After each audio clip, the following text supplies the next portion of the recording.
Hey guys, welcome to my channel. I hope you're all doing very well. So I just watched Barbie. Let's talk about it. So Barbie is of course directed by Greta Gerwig, who also directed Little Women and Lady Bird. Now when it comes to my thoughts on Greta Gerwig's previous works, I have always enjoyed her films a lot. I think she is a brilliant director with a really refreshing voice in this space, and I'm so excited to see her career, as it progresses and catch all of her new projects just in general. And so I was really excited for Barbie just from that perspective. The fact that it is directed by Greta Gerwig and co-written by her, as well as Noah Baumbach, her partner. But I do have a specific point that I want to preface this with. Many people have identified Greta as, the defining voice of womanhood in Hollywood today. And while I appreciate that assertion, and I appreciate that her fans feel that way about her and her works and the perspectives that she conveys in her films, I personally, I've never really quite felt that way, okay? Greta Gerwig to me is an exemplary example of someone who is passionate about feminism, who does have those really powerful and meaningful messages in her work, but done so in a really grounded and relatable way for the most part. But I would hesitate to say that she's a defining voice of womanhood in Hollywood right now, because she does represent a very specific perspective. White feminist. She's a white feminist. Okay, so there's a lack of intersectionality that I think is important to point out, especially from myself, a black woman. And so that's why I hesitate to give her, that title of the defining voice of womanhood. I don't think there's a single person who could inhabit that title, to be frank. But I do appreciate Greta's work and her commentary in her previous films a lot. And so from just that perspective, I was so freaking excited. But then on top of my respect for Greta's work, on top of the fact that Margot Robbie and Ryan Gosling are perfectly cast as Barbie and Ken, we also have the added element of Barbenheimer. Barbenheimer was the event of the year. I don't think I'm exaggerating when I say that this was the day that many people were waiting for the entirety of 2023 thus far. It became a sensation. It became a phenomenon. And it's funny because it all came from Warner Brothers, which produced Barbie, trying to get back at Christopher Nolan for leaving them for Universal by releasing Barbie on the same day as Oppenheimer. So it was kind of like a little poke at Christopher Nolan. But in the end, it ended up benefiting not only Barbie, but also Oppenheimer, which we'll talk about in my following review. And it's just been incredible to see this movement blow up. It started off as something in, social media circles that are usually really obsessed with films and television anyway, but it has expanded beyond that to the point where when I watched these two films yesterday at Leicester Square in central London, I saw a sea of people wearing pink. Okay, I saw a sea of people dressed like Oppenheimer. Like, it was truly a sight to behold. I wish I'd taken pictures. It was a really rainy day. It was horrible. The weather was trash, but it was a sight to behold nonetheless, because I have not sensed that enthusiasm and joy of going to the cinemas since the pandemic began. And it just felt like a return to that joy, to that excitement that we experience for films like, Star Wars, Force Awakens, or Avengers Endgame. And the fact that this excitement, the fact that this hype was garnered for these two films that are most definitely not part of multi-billion-dollar franchises is just the cherry on top. It really is one of a kind. I know that studios are going to try and clamor. They're going to clamor through ways that they can replicate this phenomenon, but I don't think it can be replicated because it was just so natural, and it was something that became really pervasive amongst fans across the world. All right, so now that we've talked about Greta, now that we've talked about Barbenheimer, of course, what's left to do is talk about Barbie itself. And before we dive dive into my thoughts on this movie. As per usual, if you haven't already, please be sure to subscribe to my channel and make sure you turn on your notifications so that you can be told when I upload next. Next up, of course, I'll be posting my Oppenheimer review, so be sure to stay tuned for that. But in the meantime, let's discuss this story. So Barbie is centered on the world of Barbie Land. This is the fictional world where Barbies exist and it was essentially created back in the 1950s, back when the first Barbie doll was released, and little girls who were previously playing with, you know, baby dolls that they had to nurture and care for, pretty much being trained to be mothers from childhood, now had this alternative option to play with this doll who was this, you know, hyper feminized woman. She had, you know, these curves, and all of a sudden, you know, little girls were able to be introduced to the idea of adulthood through these dolls. And so they threw away their baby dolls for the most part. I mean, baby dolls were still popular, but this fascinating new toy definitely took a lot of attention. And so Barbie Land was created because now these girls had like all of this imagination and creativity that they can invest into Barbie Land. And as that imagination grew, so did Barbie Land itself, until it became the version of itself that we're introduced to in the film at the beginning, where we have these dream houses, where we have these cars and accessories, these costumes, and of course the Kens. Now, whilst there are a ton of different Barbies inhabiting Barbie Land, we have at the center of the story stereotypical Barbie, who is portrayed by Margot Robbie, who, as I mentioned previously, is perfectly cast for this role, just aesthetically, but also I think something that is really underrated in Margot Robbie is her ability to convey like a sense of genuine emotion and wholeheartedness. I think that's really touching and relatable, and I think that's quite the feat considering that she is so beautiful and conventionally attractive. I mean, she is the Aryan dream, like she is. She's what the Nazis were fighting for. No, listen. Okay, but no, she is that stereotype, that blonde hair, blue eyed, like she's got it all, okay? So you should hate her, but in reality, she seems like the type who's not only beautiful on the outside but also on the inside, and I think that's why she was able to carry this role so spectacularly. But we'll get into the performances later down. So at the beginning of the film, when we're introduced to stereotypical Barbie, we see her go through her morning routine where she wakes up looking perfect, her hair is still beautifully styled, her makeup is intact, and then she goes to take a shower and there's no water coming out of the faucet. And then she goes, you know, downstairs to have her breakfast, and you know, she has her waffle kind of come out of the toaster perfectly and land in her plate, and she's drinking her milk even though there's no liquids coming out. And then she, you know, floats down her house all magically after she has dressed, and she's able to start her day in this like beautiful, magical, perfect way. She says hi to all of the fellow Barbies, which everyone was doing. Everyone was doing that in the real world, mind you. Everyone was doing that, walking around going, "Hi, Barbie." I'm telling you, it was such a vibe. She heads on over to the beach where she meets the Kens, and the Kens are there for decoration. Like the Kens, the Kens are there to be accessories in Barbie Land. You know, they hang out in the beach. We have main Ken, or stereotypical Ken, portrayed by Ryan Gosling, and his job is literally beach.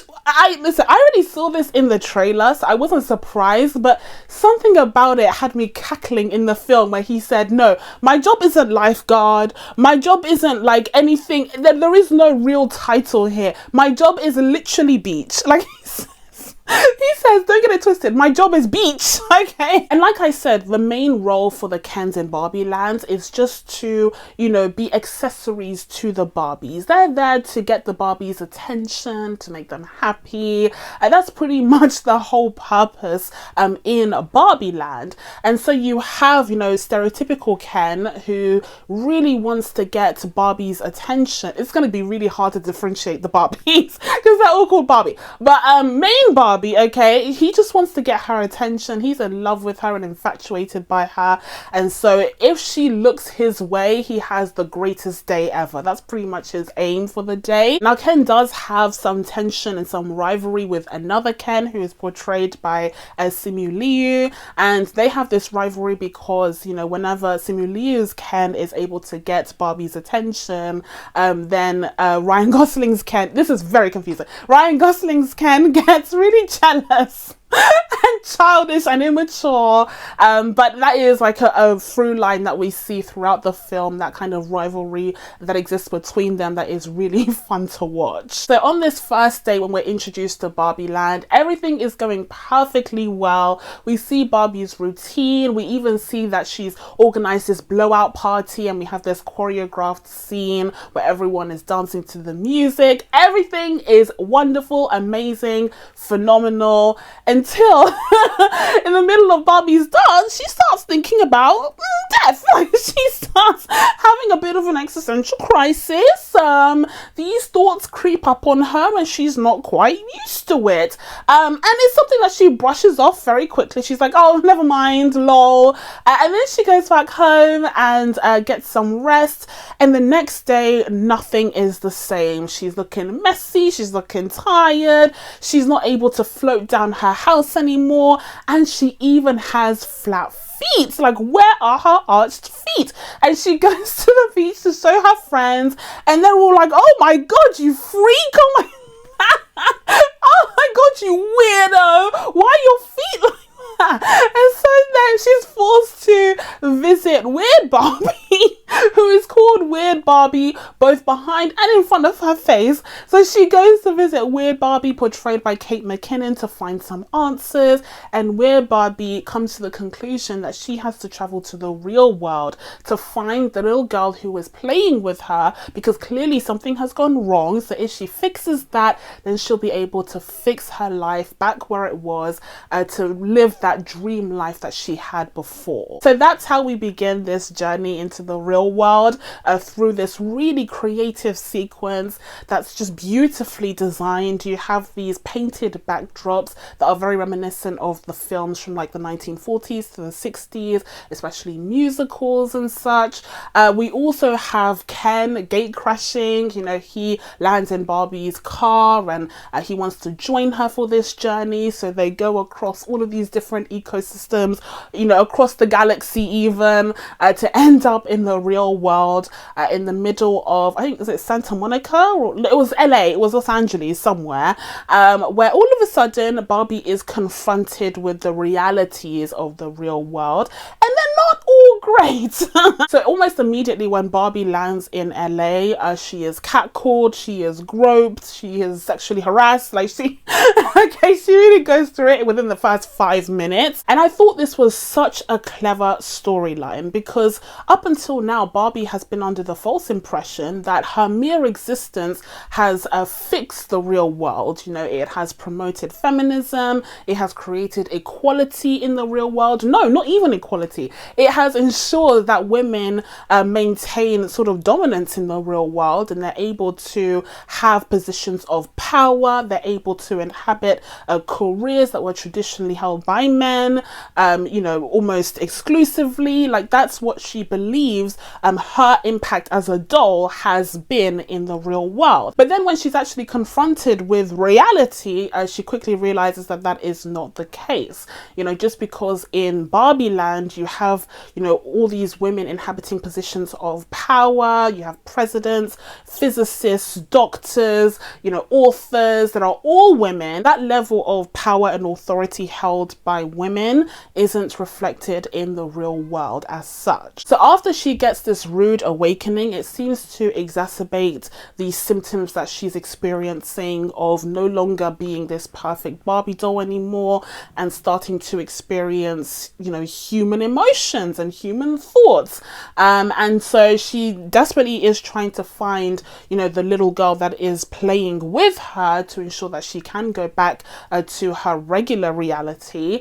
And when she does find her, she also has another rude awakening, where the little girl tells her up front, she's like, oh, you think you're that girl? Like, you think you really did something with your, you know, consumerist based feminism, but in reality, like, we're out here struggling. In reality, Barbie ends up going to that high school and that little girl just tears her to shreds. She says, you ain't nothing. You're just this skinny white girl who's a stereotype for unrealistic beauty standards. Like, you didn't do crap, okay, with your feminism, because we're still out here struggling on these streets.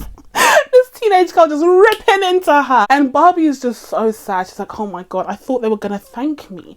I thought they were gonna bow down to my knees. Like, I thought I really did something, but no. Like, what was I actually doing then? What is my actual purpose? But unfortunately, before she's even given a chance to find out, she gets kidnapped by the Mattel company. Because Mattel hears that one of their dolls is out in the loose again, and so they go and find her and they kidnap her and they want to put her back in the box. And there's this really tense scene that is it's so absurd to think of it as like a tense moment, but it really is in reality.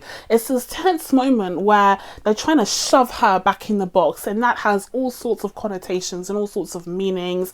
And just, you know, as she's starting to discover, you know, herself and these newfound emotions, and also her impact on reality being so vastly different to what she believed it to be back in Barbie land, they're trying to shove her back into that box and make her forget all of those things to kind of restart everything. And just when she's about to go in and we see, you know, the packaging start to enclose on her, she breaks free. She says, stop, you know, let me just go to the bathroom or whatever. And she runs away, and you have this cute action sequence in the offices of Mattel, where all of the executives led by Will Ferrell's CEO are just running after her, trying to catch their doll, trying to catch their prize possession. Now, Barbie ends up being saved by the teenage girl and her mother, who is portrayed by America Ferrera, and it turns out that it was in fact the mother who was kind of playing with Barbie, drawing pictures of her. But because she is an adult and because she's going through a rough time, you know, dealing with all of the woes of adulthood and womanhood, but also the fact that her daughter no longer has that same connection with her that she used to when they used to play Barbies together.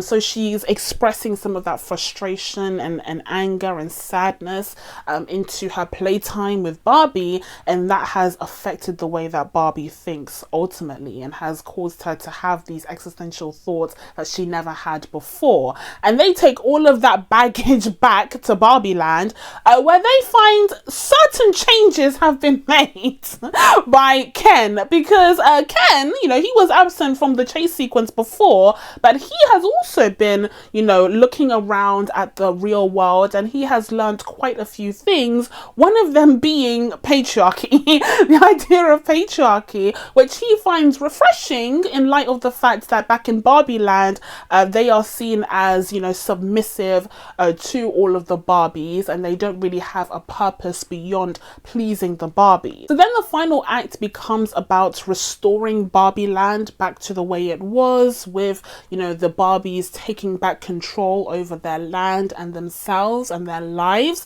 but also getting down to the bottom of Ken's story and, you know, his character development as well, and also allowing him to find his own purpose, because even though patriarchy wasn't necessarily you know, his, you know, true purpose or something that he was genuinely interested in, his experience in the real world did bring light to the fact that he, you know, was feeling a little bit aimless, and, you know, he was feeling a little bit lost, because without Barbie's, you know, presence and approval and affection, he had no true purpose, and that needed to change. It needed to change for all of them. But at the very, very end, as Barbie land is being restored, restored, and as the Kens are finding their own purpose separate from the Barbies, we then return back to the central question of, who is stereotypical Barbie? Who is she now that she has seen the real world? She has felt these real emotions. She has experienced hurt and pain and fear and sadness. Well, what is left for her now at this point? And the answer to that question is her becoming a human. It's her becoming a person, okay? She's a real girl. And at the very end, she hilariously goes to visit a gynecologist. That was the funniest thing. That was the funniest thing I could have ever even imagined. Like, that would have never even crossed my mind, that final line in the film. But it was absolutely genius and everyone cracked up. So now that I've run through the story itself, let's get down to the nitty-gritty of my thoughts on this plot. I thought it was brilliant. Truly, I thought this was just so different, so unique, but also really inspiring. It was so brilliantly executed. First, you have this exploration of this matriarchy of Barbie land, where you see these women inhabit positions of great power and authority. And at first, it becomes, really empowering. I mean, that's kind of what the first few waves of feminism were all about, right? Like, women can be doctors, women can be lawyers. But then it becomes clear that somewhere along the line, the message of women can be anything was distorted into women should be everything.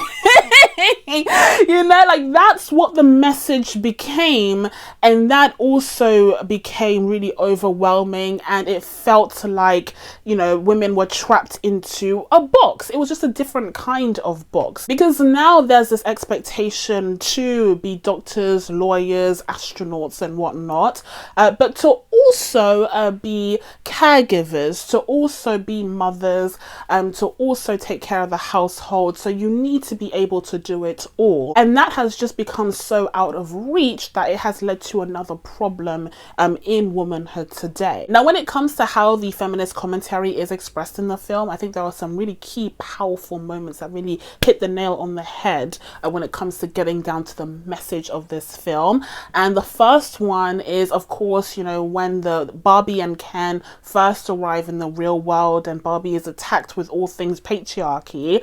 But secondly, we also have this really small moment that Barbie has with just a random, elder woman at a bus stop, and she just looks at her and she says, wow, you're so beautiful. And at first it struck me as a bit bizarre, because I was like, why are we lingering on this woman? Okay, as a Marvel fan, it was my comic book movie nerd, cap that I was wearing.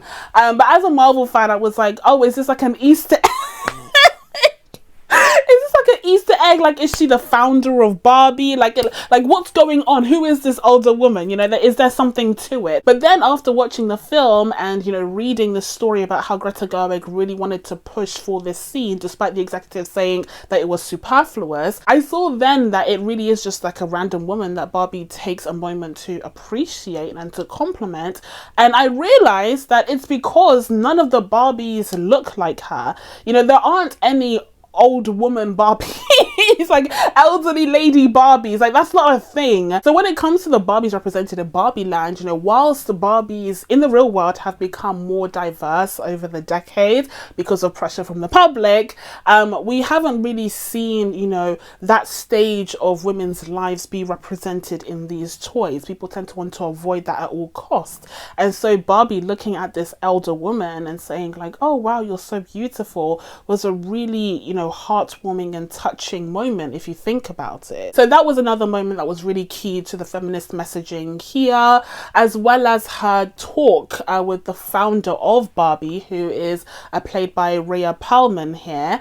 And she has her own little nook in the Mattel offices, and Barbie is able to talk to her about how she no longer looks perfect and everything, and what is her purpose. But after having that discussion, she feels like she could perhaps have a purpose beyond the one that was given to her as a toy. And that's where she starts to think about these things a bit more deeply. And then that circles back into a speech that we have at the very end between the founder and Barbie, where she says that she no longer wants to be the idea, she wants to be the one coming up with ideas. She wants to be the one who has the imagination. Basically, she wants to be a real girl. But that takes place after a particularly huge moment where we have America Ferrera delivering, I have goosebumps as I speak.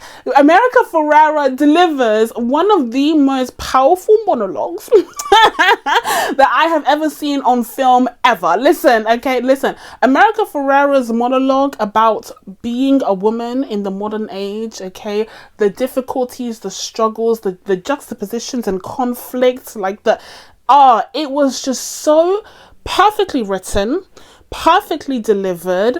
It was so powerful. It moved me to tears. I was literally like, oh, oh my God, where is this coming from? Again, it brought that feminist messaging together to really highlight what the problems are. Now, where I think the kind of feminist messaging and themes of this film kind of fall apart is with the real world sequences. I don't think the film quite does a good enough job at showing Barbie, you know, the merits of womanhood and showing her, you know, the good sides of what it means to be a woman in the real world.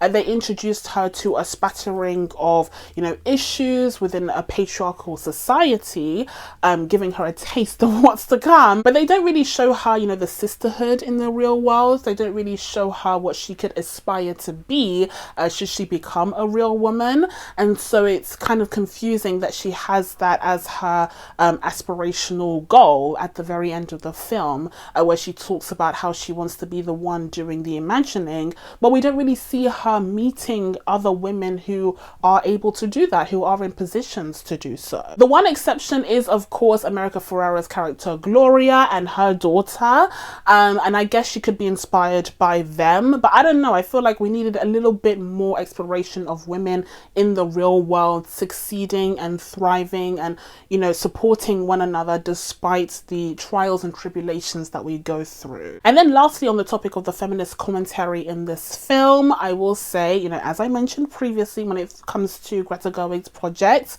there is a lack of intersectionality in her projects. There's not really a lot of focus on how the struggles, trials and tribulations of womanhood in a patriarchal society affects different people depending on other protected characteristics, like, you know, social class, like race, you know, like sexual identity, you know, all of these other things that come into play. This is a very surface level exploration of feminism at the end of the day. So even though I think they did a really good job of, you know, defining what they wanted to explore in this film, what they wanted to explore isn't even the tip of the iceberg of the real problem. But I don't want to put too much of a burden on this Barbie film, don't get me wrong.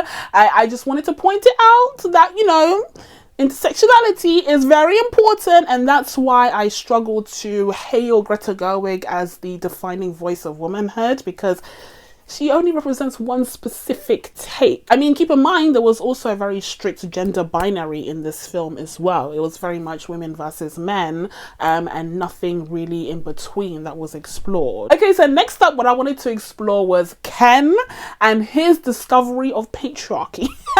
And again, Ken's version or understanding of patriarchy is very surface level, but that's understandable because that's within character. But, you know, he finds that, you know, once he enters the real world, that his experiences are vastly different to Barbie's, you know, as a man. And so, you know, everyone seems to be praising him. He seems to feel a bit more welcomed and respected, and he likes it. That feeling is addictive. And so he's like, man, I'm gonna change things in Barbie Land as well to reflect this. And so he goes back to Barbie Land and he really just enforces that patriarchy. like all of those stereotypical elements of patriarchy. He really just goes ham with it, and the Barbies are somehow brainwashed into going along with it. And yeah, it's something that has to be undone by the power of feminism at the end of the film. It's really funny. Okay, I mean, ultimately this is a comedy. We'll talk about that in a moment. So obviously they look over a few things, but you get the gist of it. You know, Ken kind of introducing this dogma into this matriarch. I think it's hilarious how initially Ken just thought it was about horses.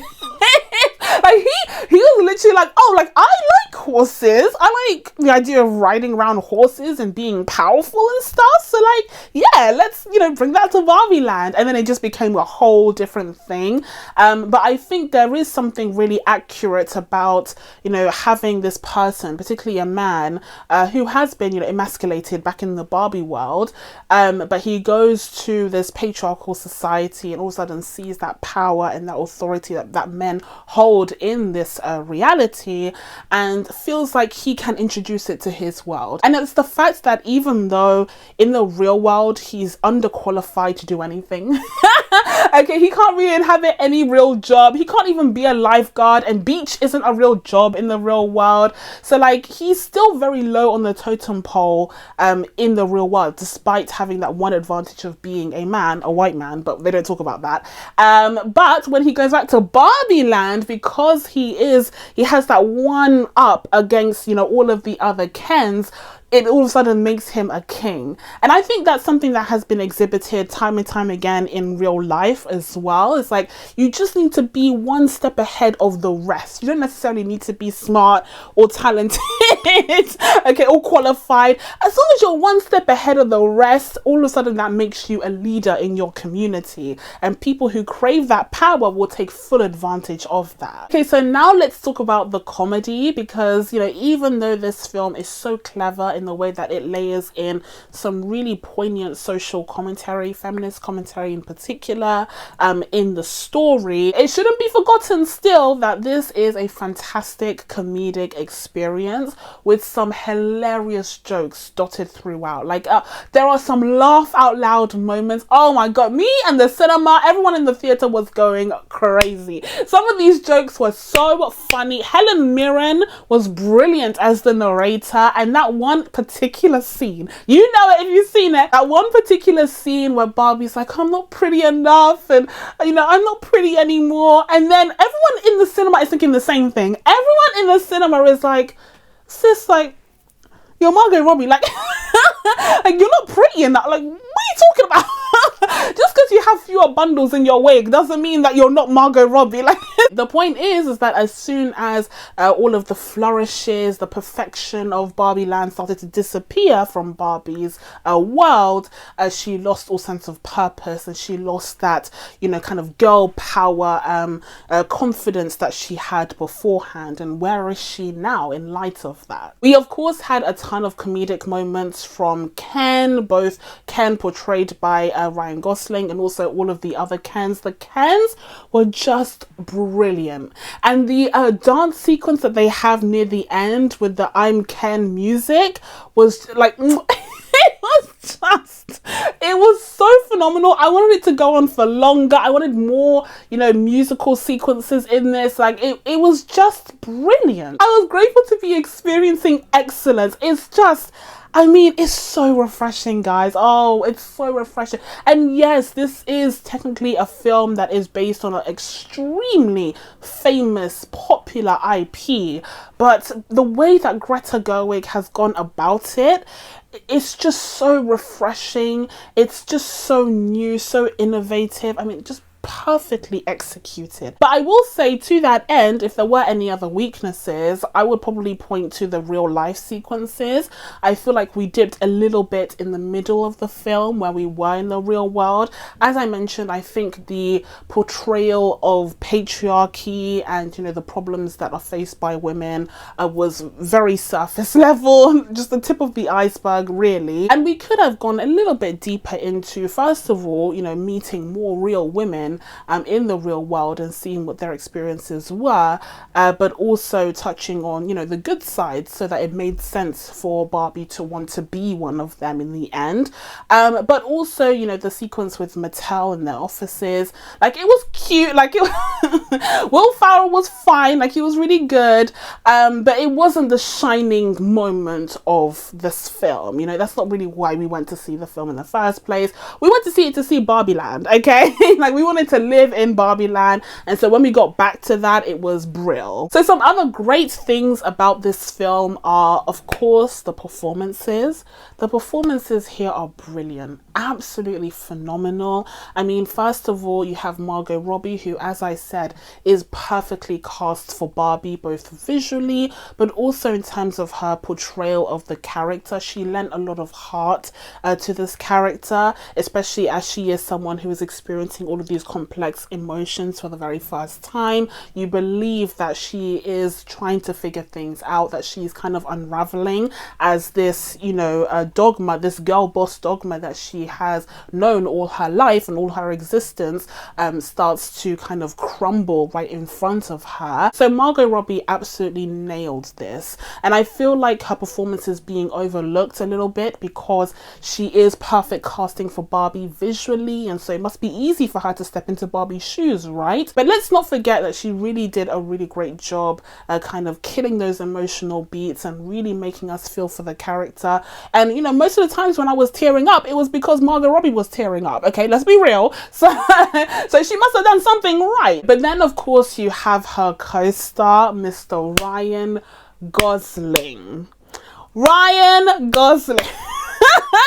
Ryan, sir, you did the thing. You are enough. You are enough. You are more than enough. Ryan Gosling smashed it, nailed it, absolutely. Like, and to be fair, you know, he has been called a scene stealer, and I think that is mostly because of the absurdity, you know, of his performance, because it's just so unexpected to have someone who's such a goof, who's such a himbo, you know, be portrayed by Ryan Gosling, the incredibly talented actor. But also, he knocked it out of the park. Like, also, to be fair, he did what needed to be done. Ken was just an absolute delight, and even when he was at his worst, you know, in the grime, in the grit of patriarchy, he was still a character that you could empathize with, and one that you could, you know, really understand, because all he ever wanted was for Barbie to notice him. But then he realizes that the very fact that that's all he can think about is an issue, and it's something that he has the power to change. Another standout was, of course, America Ferrera. As I mentioned, you know, she is the mom living in the real world who has a tricky relationship with her teenage daughter. But when she has that monologue near the end of the film, she absolutely smashes it, and it's so profound, so perfectly delivered, and it really brings home the feminist commentary that is dotted throughout the film. So she does an amazing job there. She's brilliant throughout and has great chemistry with Margot Robbie and the actress who portrays the daughter. But in that moment, it's when things just become very real, and she's able to convey the message of the story so wonderfully. But all around, this cast is brilliant. I mean, pretty much half of Hollywood was in this film, and the other half, the white half, was in Oppenheimer. So, like, you know, this cast is brilliant. But, you know, some other standouts include, I would say, Simu Liu. Simu Liu as one of the Kens, the rival Ken, that, you know, Ryan Gosling's Ken is kind of iffy on. He was really, really great. And I feel like people hate on Simu Liu on social media for various reasons, but I feel like he was really brilliant, and I'm going to give him his flowers because he actually knocked it out of the park. Especially during the dance sequence, I was like, oh, like, he's doing bits. He got some of the choreo. Listen, I was watching, some of the choreo from him was crisper than even Ryan Gosling's. I'm just watch the tape and you'll see the choreo was crisp. Like, Simu wasn't joking around. And since we're on the Kens, another standout to me was Kingsley Ben-Adir. Kingsley Ben-Adir was doing bits as Ken, okay? He didn't have many lines, but he was just consistently brilliant. And whenever I saw him, I was like, that is such a different character to the character he's portraying in Secret Invasion. It shows variety, okay? It shows range. But yeah, he was really, really good, as was Michael Cera as Alan. Oh my goodness. So Alan is Ken's best friend. He was a doll that was briefly sold as Ken's best friend and then was quickly discontinued. But the fact that he's here at all is so hilarious. He's just like this odd one out. And I guess he could represent the kind of middle ground-ish of people who don't really fall under the category of Barbie or Ken. I don't know if that's the commentary there, but he was a very interesting character. And at one point he wanted to escape. Like, he genuinely wanted to escape. He wanted to escape Barbie land. And then, you know, Gloria and her daughter are like, no, we've got to go back and save the Barbies. And he's like, oh. He's like, oh, is that what we need to do? And then from the Barbie side of things, we also got great performances from Rhea Perlman, who again portrayed the founder of Barbie, as well as Kate McKinnon and Issa Rae. All around, we got some brilliant performances from this cast. They were such a delight. It was so wonderful to see how diverse they were. Oppenheimer. It was great to see how diverse they were. It made sense for the story, but also just as a fan of the film, it was nice to know that there were so many different people involved in this production. And then just to touch on some technical aspects here, I mean, we have the costume design, we have the production design, please, okay, we have the hair and makeup. I mean, already we're stacking up Oscars left, right and center just from the technical categories, right? And we have a really great soundtrack. That song that plays at the beginning of the film, I don't know who the artist was it Lizzo or someone?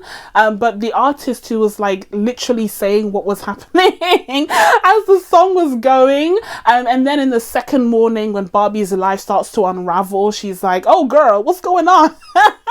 Oh, so funny. So yeah, every single aspect of this film has been combed over with a fine-tooth comb. The detail is there, the love, the care, the ingenuity is there, and Greta Gerwig absolutely knocked it out of the park. So with all of that being said, guys, I'm going to be giving Barbie an 8.5 out of 10.